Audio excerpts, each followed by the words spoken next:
তাল দিয়ে যে এত মজার রেসিপি বানানো যায় আগে কখনো ভাবিনি। হ্যালো এভরিওয়ান, আসসালামু আলাইকুম। কেমন আছেন সবাই? আজ শেয়ার করব তাল দিয়ে দারুণ একটা মজার রেসিপি। তাহলে চলুন, প্রথমে আমি এখানে নিয়ে নিব তাল। যেহেতু তালে পিঠা বানাবো, আজকে আমি 1 কাপ দিয়ে বানাবো। আর এখানে নিয়ে নিলাম আটা 1 বাটি, এখানে নিলাম আমি কর্নফ্লাওয়ার 4 টেবিল চামচ, এখানে নিলাম গুঁড়ো দুধ, আর এখানে নিয়ে নিলাম চিনি, আর এখানে নিলাম তিল, যেহেতু আমি তিলটা দিয়ে কোট করব। আর একটা ডিম নিয়ে নিলাম। ডিমটা আপনারা চাইলে স্কিপ করতে পারেন, কোনো সমস্যা নেই। প্রথমে এখানে একটা মিক্সিং বল নিয়ে নিব, তারপরে আমি দিয়ে দিব একটা ডিম। আপনারা যদি ফিটার পরিমাণটা বাড়াতে চান সেক্ষেত্রে ডিমের পরিমাণটা বাড়িয়ে দিবেন। তারপরে আমি ডিমটাকে ফেটিয়ে নিলাম। এখন দিয়ে দিলাম চিনি। এখানে আমি 1 কাপ চিনি দিয়েছি। তালটা অনেক মিষ্টি, সেজন্য চিনির পরিমাণটা আমি কম দিয়েছি। আপনারা চাইলে চিনির পরিমাণটা বাড়িয়ে দিতে পারেন। তারপরে এখানে দিয়ে দিলাম আমি তাল। 1 কাপ দিয়ে বানাবো, আপনারা পরিমাণটা বাড়াতে চাইলে সব কিছুর পরিমাণ বাড়িয়ে দিবেন, সোজা কথা। এখন নেড়ে ছেড়ে দিব যতক্ষণ পর্যন্ত চিনিটা না গলে। তারপরে এখানে দিয়ে দিলাম আমি আটা। এখানে 1 বাটি আটা দিয়েছি, আর দিয়ে দিলাম কর্নফ্লাওয়ার 4 টেবিল চামচ। আপনারা যদি চাউলের গুঁড়া দেন সেক্ষেত্রে কিন্তু কর্নফ্লাওয়ারের প্রয়োজন নেই।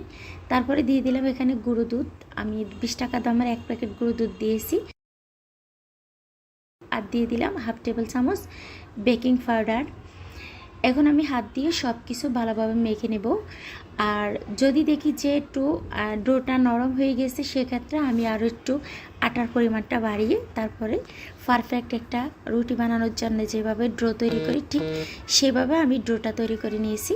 সর্বশেষ এখানে দিয়ে দিলাম রান্নার রেগুলার সয়াবিন তেল 2 টেবিল চামচ, যাতে করে পিঠা বানানোর সময় হাতে লেগে না আসে। কারণ আমি এখানে কোনো আটা বা ময়দা দিয়ে পিঠাটা বানিয়ে নিব না, আমি এমনিতে খালি হাতের তালুর মধ্যে কিন্তু পিঠাটা বানিয়ে নিব।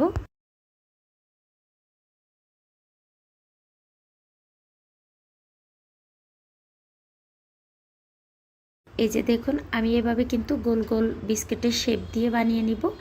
আপনারা চাইলে কিন্তু যে কোনো কাটার দিয়ে, কুকি কাটার দিয়ে বানিয়ে নিতে পারেন, বা রুটির মতো বেলে আপনারা কেটে দিতে পারেন, কোনো সমস্যা নেই। এই যে দেখুন, এভাবে কিন্তু আমি বানিয়ে নেব সবগুলো। আমি আরও একটা আপনাদেরকে বানিয়ে দেখাবো। প্রয়োজনে আপনারা যে কোনো চামচ বা কোনো কিছু সাহায্যে কিন্তু একই মাপের সবগুলো বানিয়ে নেবেন, তখন সুন্দর লাগবে। এই যে ঠিক এভাবে আমি সবগুলো বানিয়ে নিয়েছি, দেখতে তো পাচ্ছেন। তারপরে আমি চুলাতে কড়াইটা বসিয়ে কিন্তু তেলটা বসিয়ে দিয়েছি। আর এদিকে আমি পিঠাগুলোকে তিলের সাথে এভাবে কোট করে নেব। আপনারা চাইলে নারকেল দিয়েও কিন্তু কোট করে নিতে পারেন, তখন কিন্তু বেশি মজা লাগে খেতে, বা দেখতেও সুন্দর লাগে। দেখুন, কোট করা হয়ে গিয়েছে। এখন আমি ভেজে নিব। চুলাটাকে একেবারে লো হিটে দিতে হবে, তা না হলে কিন্তু তিলটা পুড়ে যাবে, আপনাদের বিস্কুটটা কিন্তু ভিতরে কাঁচা থেকে যাবে। যখন আপনাদের 1 পিঠ হয়ে যাবে তখন আবারও অন্য পিঠ উল্টিয়ে দিবেন।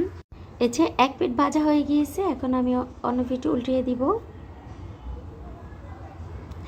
আর এখানে আপনারা যে তিলগুলো পিঠার গায়ে থেকে কিন্তু বা বিস্কুটের গায়ে থেকে কিন্তু জড়ে গিয়েছে, সেগুলো একটা ছাঁকনির সাহায্যে কিন্তু তুলে নেবেন। আর যখন পরবর্তীতে আবারও পিঠা তেলের মধ্যে দিয়ে দিবেন বা বিস্কুট তেলের মধ্যে দিয়ে দিবেন, তখন কিন্তু আপনারা তিলগুলোকে অবশ্যই উঠিয়ে নেবেন, তা না হলে কিন্তু তিলগুলো জ্বলে তারপরে পিঠাটা কিন্তু কালো হয়ে যাবে, কালারটা সুন্দর আসবে না, খেতে একটু তেতো তেতো লাগবে। এই যে অলরেডি কিন্তু আমার পিঠাটা হয়ে গিয়েছে বা বিস্কুটটা হয়ে গিয়েছে, এখন আমি তুলে নেব। এই বিস্কুটগুলো আপনারা কিন্তু মাস জুড়ে সংরক্ষণ করতে পারবেন, নষ্ট হবে না। আমার ভিডিওটি কেমন লাগছে, ভালো লাগলে লাইক কমেন্ট শেয়ার করে দিবেন, নতুন হলে সাবস্ক্রাইব করে দিবেন। আজ এ পর্যন্ত, সবাই ভালো থাকবেন। আবার কথা হবে নতুন কোনো ভিডিওর মাধ্যমে। সবাই ভালো থাকুন, সুস্থ থাকুন। আল্লাহ হাফেজ।